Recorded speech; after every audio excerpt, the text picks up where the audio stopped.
Claudette Colvin, Twice Toward Justice, Chapters 1 and 2. Part 1. First Cry. Injustice anywhere is a threat to justice everywhere. Dr. Martin Luther King, Jr. Chapter 1. Jim Crow and the Detested Number 10. I swear to the Lord, I still can't see why democracy means everybody but me. Langston Hughes. Claudette Colvin. I was about 4 years old the first time I ever saw what happened when you acted up to whites. I was standing in line at the general store when this little white boy cut in front of me.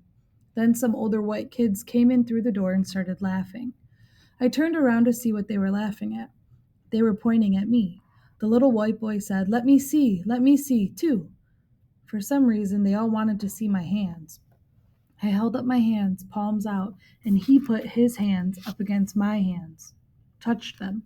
The older kids doubled up laughing. My mother saw us, and she saw that the boy's mother was watching. Then my mom came straight across the room, raised her hand, and gave me a backhand slap across my face. I burst into tears. She said, don't you know you're not supposed to touch them?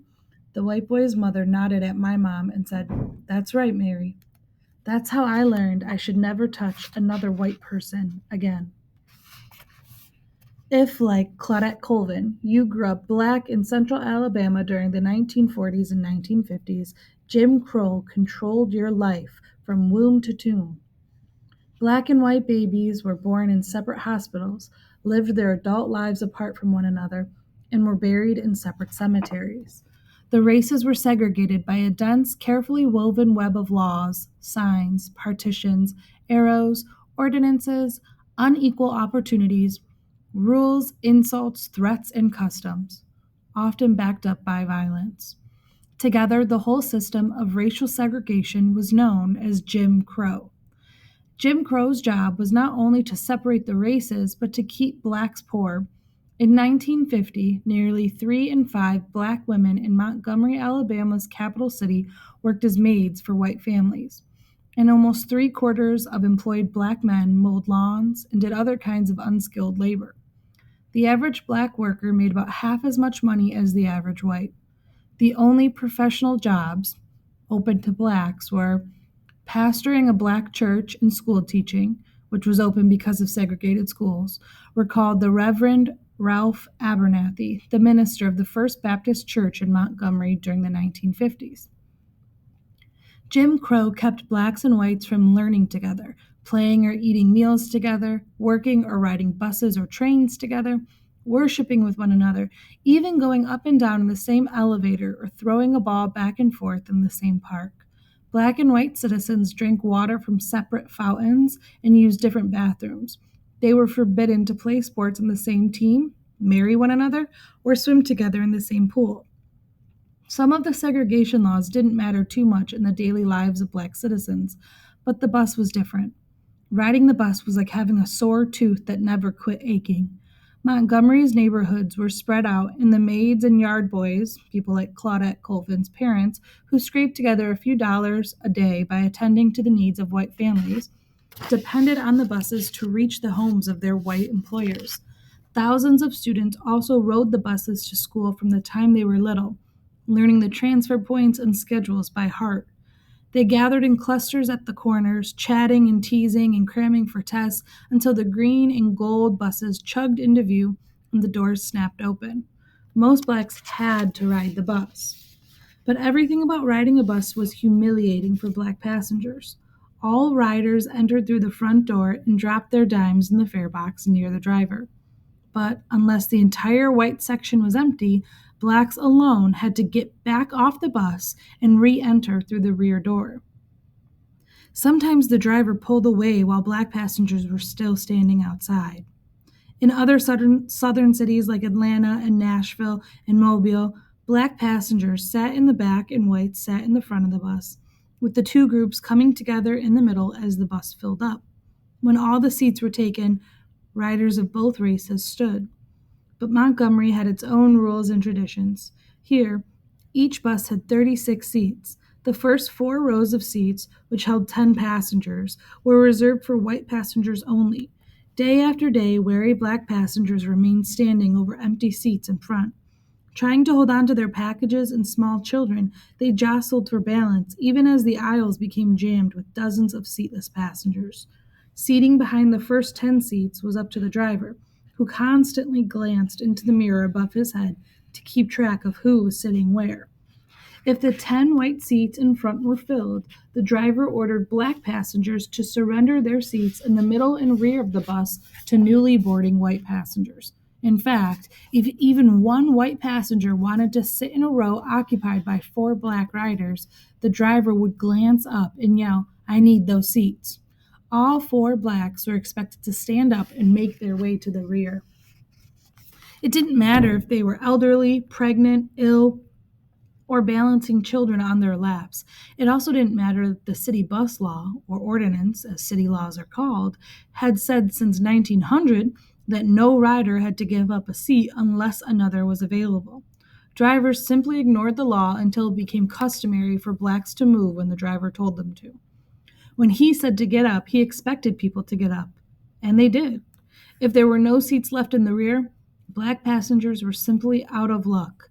The Montgomery City Line Bus Company hired tough men to command their buses, and Montgomery City Ordinance gave them police powers. Every driver understood from the day he was hired that his main job, other than driving the bus, was to enforce the Jim Crow rules. Some drivers carried pistols. Having to stand up at the end of a long day within plain sight of an empty seat was both depressing and infuriating. The 10 empty seats became an obsession to weary workers, wrote Jo Ann Robinson, an English professor at Alabama State College at the time. A note: Montgomery, transportation pioneer. In 1886, Montgomery became the first city in the Western Hemisphere to convert a street railway system to electricity. The trolley line was proudly known as the Lightning Route. 20 years later, on November 23, 1906, Montgomery also became the first U.S. city to totally segregate public transportation. A city ordinance passed on that day said blacks in all public accommodations had to be completely separated from whites. Despite the grumblings of the trolley company owners who did not want to pay for new cars, totally separate trolleys for blacks were established. The number 10 became a damnable number. Nobody wanted that number on anything that belonged to him. Being packed together inside a small tube magnified the rudeness of segregation. There were no Negro drivers, recalled Martin Luther King Jr. of the Montgomery buses. It was not uncommon to hear drivers referring to Negro passengers as black cows and black apes. Over the years, a few black riders stood up to the drivers. In 1946, Geneva Johnson was arrested for talking back to a driver and not having the correct change. Charged with disorderly conduct, she paid a fine and her case was dismissed. A few years later, Viola White and Katie Wingfield were arrested for sitting in seats reserved for whites. They also pleaded guilty and paid fines. In the summer of 1949, 16-year-old Edwina Johnson and her brother Marshall, 1 year younger, had come down from New Jersey to visit relatives in Montgomery. During their stay, they climbed aboard a city bus and sat down next to a white man and his son. The white boy ordered Marshall to move. Deeply offended, Marshall refused. The driver twice ordered the Johnsons to the back, but they stayed put. Why should things be different here than back home? The exasperated driver radioed police, who were waiting at the next stop to arrest them. When Edwina and Marshall's relatives were called, they hurried to the police station, paid the teenagers' fines, and got them out of jail. Soon, the Johnsons, shaken, were on their way back to New Jersey. It could get rougher. A driver showered insults upon a woman named Epsie Worthy when she refused to pay an extra fare at a transfer point. Miss Worthy got off the bus rather than pay more, only to have the driver follow her outside and begin punching her. She fought back with her fist, exchanging a flurry of blows with the driver, who spat upon her as he struck her. Police separated the two and charged Miss Worthy with disorderly conduct. The most shocking incident of all happened in 1952, when a man named Hilliard Brooks boarded a City Lines bus, dropped a dime in the fare box, and headed down the aisle toward the back. The driver shouted at Brooks to come back, get off, and reboard through the rear doors.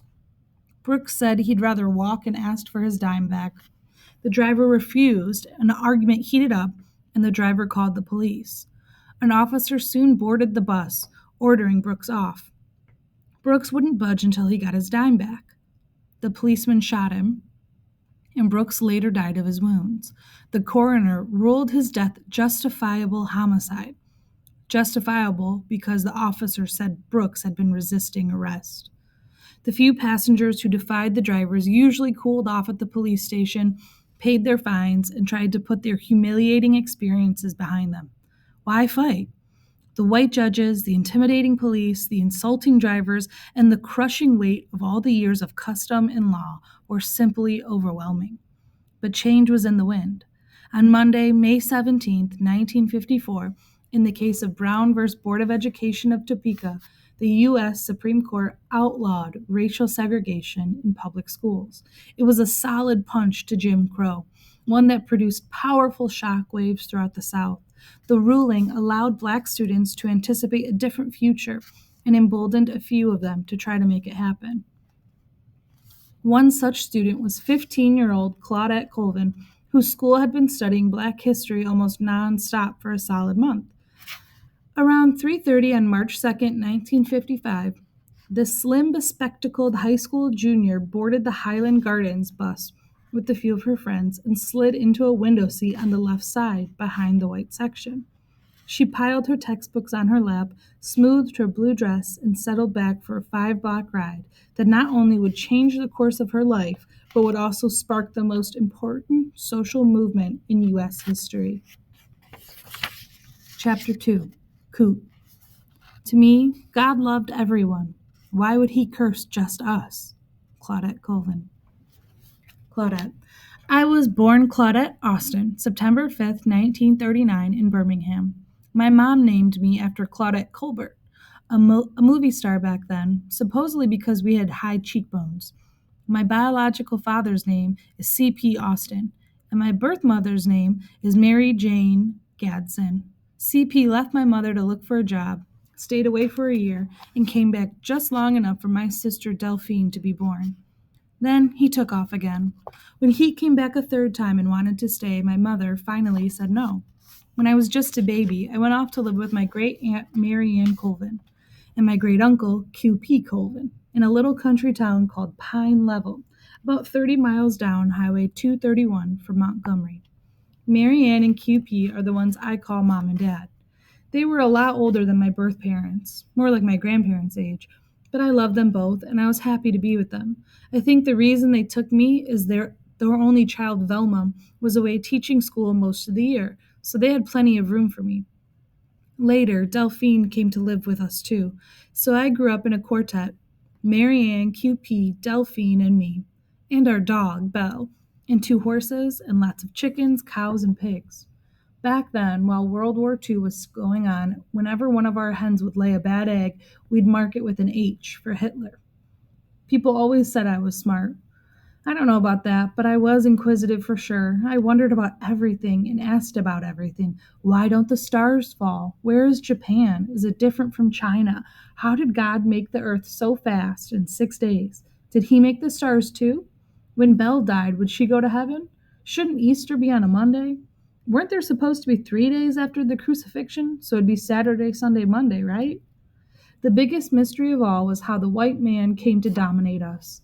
In the South, it was taught that white people were better than blacks. Somehow, they were the masters and we were there to work for them.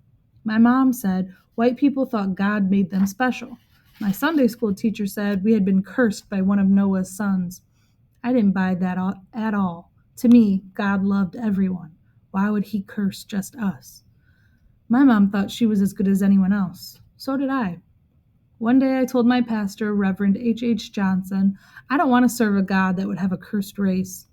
He seemed proud of me for saying that. I was a tomboy, tall and skinny and very fast, and I loved to be outdoors. I could climb trees as well as anyone.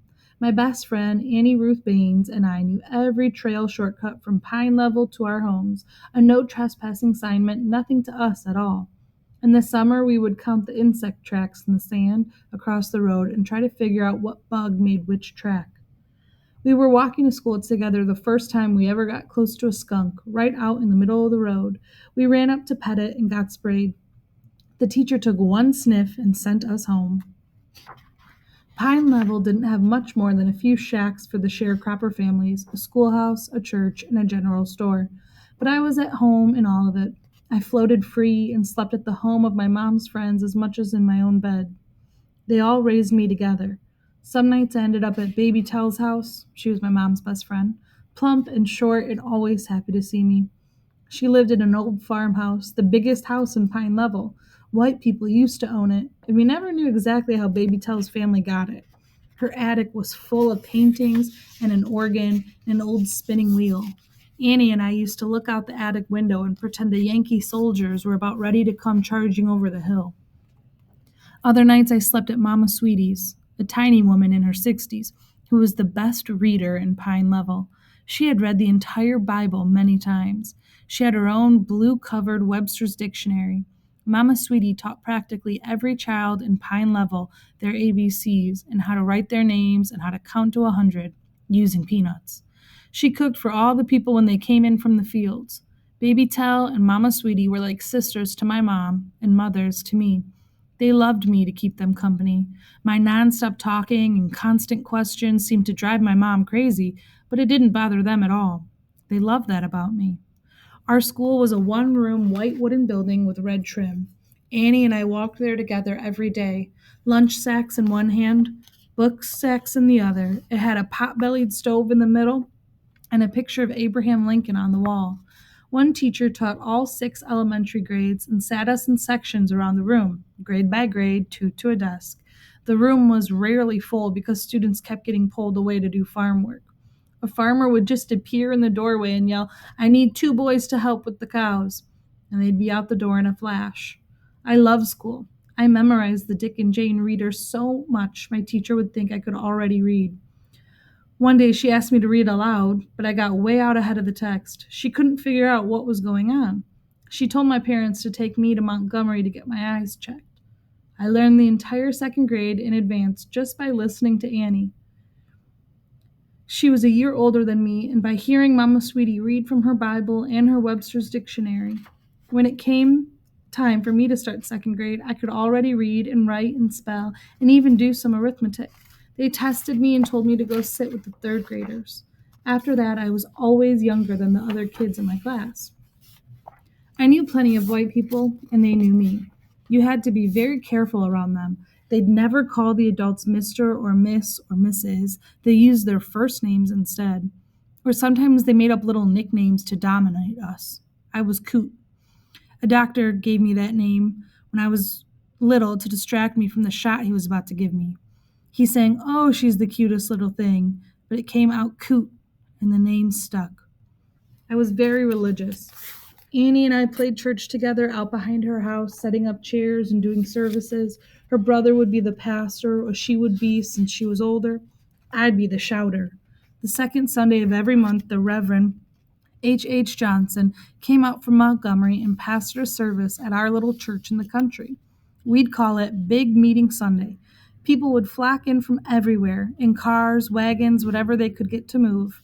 On a Big Meeting Sunday, we'd pull up to church at noon and wouldn't get home until dark. First, there'd be regular church, then a program, then a glee club competition, then another sermon, then different choirs would sing. You'd have food all day long and come home stuffed. I remember this one Big Meeting Sunday, I was riding on the back of a truck before the service started to go get ice cream at the general store. It was about 11 a.m., and we passed Mr. Jones, the white man who owned our property, walking to his own church. It was hot, and he had his blazer slung over his shoulder. His Baptist church was just a short distance from the store. 45 minutes later, we were coming back with the ice cream, and we passed him again, walking the other way. He was already out of church. That was just one more thing that seemed different about white people.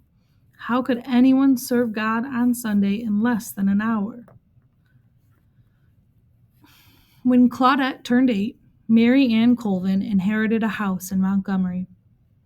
Excited to live in a place of their own, the family loaded their belongings, including a horse named Mac, into the back of a neighbor's cattle truck and pushed off for Alabama's capital city. Their new home was a small frame house in a tiny hilltop neighborhood sandwiched between two white subdivisions on Montgomery's northeast side. King Hill, as the neighborhood was called, consisted of 3 unpaved streets lined with red shotgun shacks and frame houses like the Colvins. Toilets were out of doors. Though King Hill had a citywide reputation as a depressed and dangerous neighborhood, the Colvins found it to be an extremely close-knit community where people knew and looked out for one another. Neighbors sat on their front porches fanning the humid air, while children played in small nearby parks with recreation centers. Sad at first to leave Annie in the open countryside, Claudette soon made peace with her city life. Claudette. I slept with Delphine in the back bedroom with our own little fireplace. She would say her prayers as fast as she could and then jump into bed, waiting for me to hurry up and finish mine. I was a serious prayer, asking for help in this and that and blessing about everyone I knew. But Delphine just whipped through the Lord's Prayer and jumped into bed. As soon as I got in, she'd be talking and talking, asking me how to spell this word and that, and then she'd start singing songs she heard on the radio and twitching and squirming around with new dances. Delphine could keep me awake all night. Daddy QP had his own special chair in the front room, and no one else could sit in it. He was a small man, too small for the army, they said, but he was wiry and strong, and he could do anything. He had built our house in Pine Level, and there was very little he couldn't make, grow, or fix. And he was fun. On Sunday mornings, I'd sit on the floor next to him, and he'd read me the funnies. We had an electric fan, but we were only to use it on Sundays because it sucked down electricity so fast. We didn't get a TV until the bus boycott, but our radio ran off a battery that gave us about an hour at a time of a white station, WSFA. My favorite show was Mr. Chameleon, about this detective who worked in disguise. I listened to him on the Grand Ole Opry, too. The star of the show was Hank Williams, a famous country singer from Montgomery. When he died, his funeral drew the biggest crowd in the history of the city. Hank Williams' wife invited the black community to attend since so many of us liked his music, but Mom wouldn't let me go because the funeral was segregated.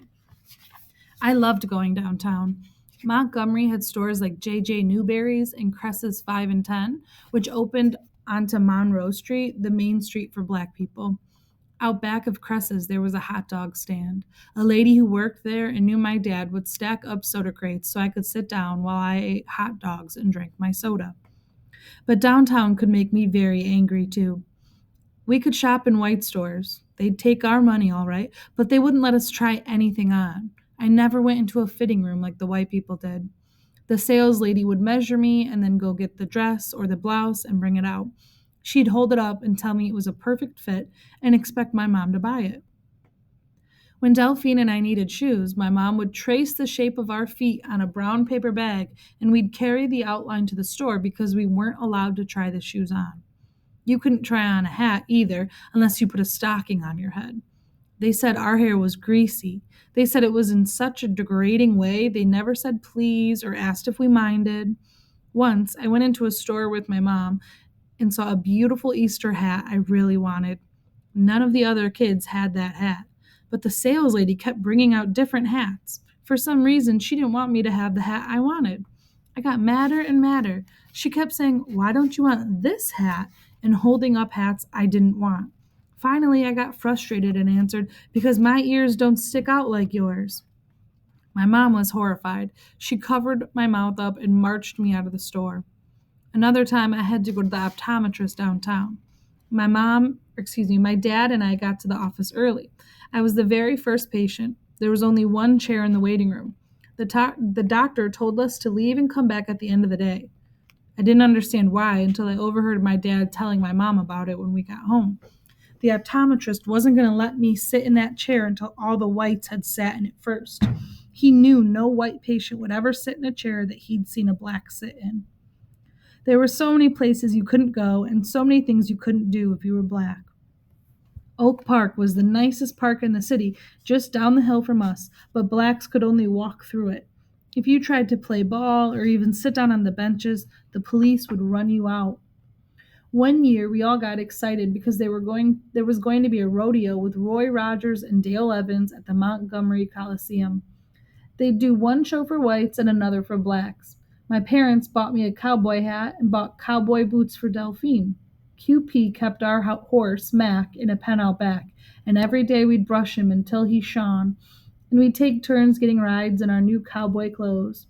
Then the word came down that Roy and Dale didn't have time to do two shows after all, so they were cutting up ours. That was the South. Claudette excelled as a student in junior high, even though she was younger than her classmates. Her parents bought her a dictionary of her own, giving her an advantage in classroom spelling contests. After school, she usually headed for the library, or if her homework was light, to the King Hill Recreation Center, where she learned to crochet. She studied piano too until her mother, impatient for her favorite songs and frustrated with Claudette constantly practicing scales, stopped paying for lessons. Late in the summer of 1952, just 2 weeks before Claudette was to begin her freshman year at Booker T. Washington High School, her sister Delphine came down with a fever Sunday just before church. Her temperature climbed steadily through the afternoon. By nightfall, her body was burning, and the bed sheets were soaked with perspiration. Far worse, she couldn't move her arms and legs to get up. The family tried everything to break her fever, but nothing worked. They rushed her to a doctor the next morning. A note: St. Jude Hospital in Montgomery. To many blacks, the hospital where Delphine was treated was an island of kindness. St. Jude opened in 1951 as the first racially integrated hospital in the Southeast. It provided health, education, and social services to all comers, black or white. Its founder, Father Harold Purcell, was loved by many blacks. St. Jude's was clean and easy to get to, remembers Claudette. Father Purcell refused to put up white and colored signs anywhere in or around the hospital, no matter what anyone said. Claudette. Polio came down on a lot of kids that summer.